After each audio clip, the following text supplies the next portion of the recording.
અનોખી કંકોત્રી વાયરલ થઈ ગઈ છે. લંકાપતિ સરનેમને લઈને જાણીતા થયેલા સુરતના પરિવારની કંકોત્રી ચર્ચામાં છે. પીપલોદમાં રહેતા મિતુલભાઈ લંકાપતિએ પોતાની દીકરી વંશિકાની લગ્નની કંકોત્રી છોડના કુંડા પર છપાવી છે. પિતાના આ પહેલથી પુત્રી વંશિકા પણ ખુશખુશાલ છે. મિતુલભાઈએ કહ્યું કે કાગળ પર કંકોત્રી છપાવવાથી મોટા પ્રમાણમાં કાગળ વપરાય છે, જેનાથી પર્યાવરણને નુકસાન થાય છે. આથી તેમણે પર્યાવરણને નુકસાન નહીં પરંતુ ફાયદો થાય તે માટે આ પહેલ કરી છે.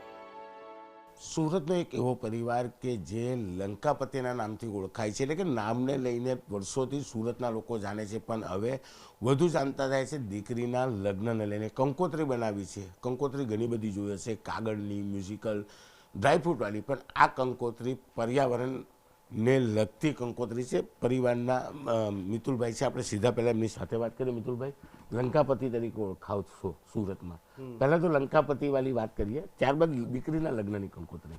લંકાપતિ તમને કહું તો એકચ્યુઅલી બહુ એટલે 200 વર્ષ પહેલાંની વાત છે, જ્યારે સુરત બહુ નાનું હતું, પૂરામાં જેવું હતું, ને ત્યારે મારા દાદાનો બોડીને હાથ એવો હતો કે પેલા રાવણ જેવો હતો, કે બધા મૂછો, ને ત્યારે મહારાજની સભા ચાલતી, ત્યાં બેસી રહેતા હતા એક જગ્યા પર. એક દિવસ ત્યાં ગેરહાજર રહ્યા તો મહારાજે ઉલ્લેખ કર્યો કે પેલા લંકાપતિ રાવણ જે દેખાય છે તે ક્યાં છે આજે.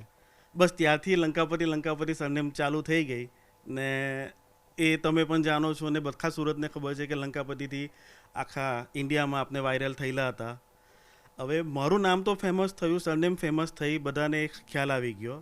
મારે મારી દીકરી માટે કંઈક એવું કરવું હતું કે એના લગ્ન આવે છે તો લગ્નમાં એકચ્યુઅલી જનરલી તમે કંકોત્રી આપો છો કોઈ પણ સગાવાલાને, તો એ કંકોત્રી ફંક્શન પત્યા પછી એ પસ્તીમાં જતી હોય છે. મારે કંઈક અલગ કરવું હતું કે નહીં, કે આપને આટલા પ્રેમ ભાવથી કોઈને કંકોત્રી આપી હોય તો એ પસ્તીમાં નહીં જાય, પણ લોકો એને વર્ષો સુધી સાચવે ને એનાથી કંઈ પ્રેરિત થાય. તો તેને માટે મેં આ વૃક્ષ, આ પોટ આપવાનું વિચાર્યું. એના પર મેં કંકોત્રી છપાવી કે આ હું છાપીશ, એમને આપીશ, તો કોઈ પણ આને ફંક્શન પત્યા પછી એના ઘરે રાખશે.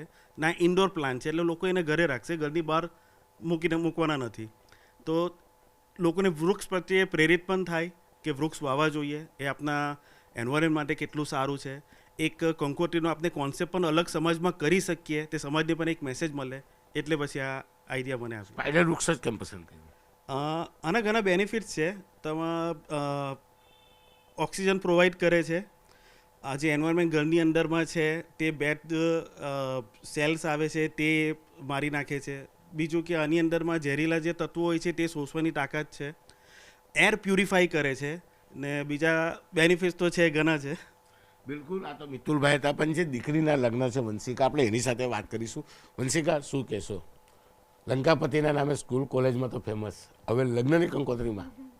સ્કૂલ કોલેજમાં બધા મને મારી સરનેમથી જ મોસ્ટલી બોલાવતા હતા. ત્યારે મને લાગતું હતું કે આ શું છે, કે મારું નામથી વધારે મારી સરનેમથી બોલાવતા હતા. તો એટલે કોઈ વાર એમ લાગતું હતું કે ચીડવે છે, પછી કોઈ વાર પ્રાઉડ ફીલ થતું હતું કે આવી રીતે સરનેમથી બોલાવે છે. આ તો સરનેમની વાત થઈ, હવે તો કંકોત્રી યુનિક. હા, કંકોત્રીમાં તો પહેલાં ડેડી મને જ્યારે આઈડિયા આપેલો હતો ત્યારે મને તો બહુ જ ખુશી થઈ, ને હું તો બહુ જ એમ ફીલ કરતી કે ચલો મારા લગ્નમાં કંઈક તો યુનિક થશે. અને આવી ઘણી બધી યુનિક આઈડિયાઝ મને ડેડે કીધી હતી, પણ એમાંથી આ આઈડિયા મને બેસ્ટ લાગી હતી. શું કહેશો? પ્લાન્ટ આપશો? પ્લાન્ટ એન્વાયરમેન્ટલ ફ્રેન્ડલી હોય પહેલાં તો, અને જેમ કે ડેડે કીધું કે લગ્ન પછી બધા કંકોત્રી ફેંકી દે છે કાં તો પસ્તીમાં આપી દે છે, તો આ એક એવી વસ્તુ છે જે લોકો સાચવીને રાખશે અને એમને યાદ આવતું રહેશે કે હા, અમને આવું પણ કોઈ કંકોત્રી આપી હતી, એટલે બધાને જેમ યાદ રહેશે. બિલકુલ. લંકાપતિ પરિવાર રામયુગમાં રાવણ અને લંકાપતિ શબ્દથી લોકો આક્રમક બનતા હોય છે. આ પરિવાર વર્ષોથી આ નામ ધારણ કર્યું છે, લોકો ઓળખે છે, પણ હવે આ પરિવાર ઓળખાઈ રહ્યું છે તેમની યુનિક કંકોત્રીને લઈને, કારણ કે કંકોત્રી લગ્ન બાદ પસ્તીમાં જાય છે, પણ આ કંકોત્રી કોઈ પસ્તીમાં નહીં આપે. અને જો કે વૃક્ષ પ્રેમી હોવાને લઈને લોકો વૃક્ષ વાવે એવી એક પ્રેરણા આપવાનો પ્રયાસ કર્યો છે, અને ચોક્કસ વૃક્ષ કોરોના કાળમાં લોકોને ખૂબ જ મદદરૂપ થયા હતા સરકારે, અને લોકો ઈચ્છેલા હતું કે વૃક્ષો હોય, ઓક્સિજન મળે તો કોરોના સામે લડી શકે, એટલે કે એક સમાજને સારો સંદેશો જાય તે માટે આ જે પોટ છે એ પોટ પર કંકોત્રી છપાવવામાં આવી છે. અને જે વૃક્ષ છે આ ઇન્ડોર વૃક્ષ છે, જેને લઈને ઘરનું વાતાવરણ પણ ચોક્કસ શુદ્ધ થતું જોવા મળશે. કેમેરામેન જીગર ગુગલ સાથે કીર્તિશ પટેલ, ન્યૂઝ 18 ગુજરાતી, સુરત.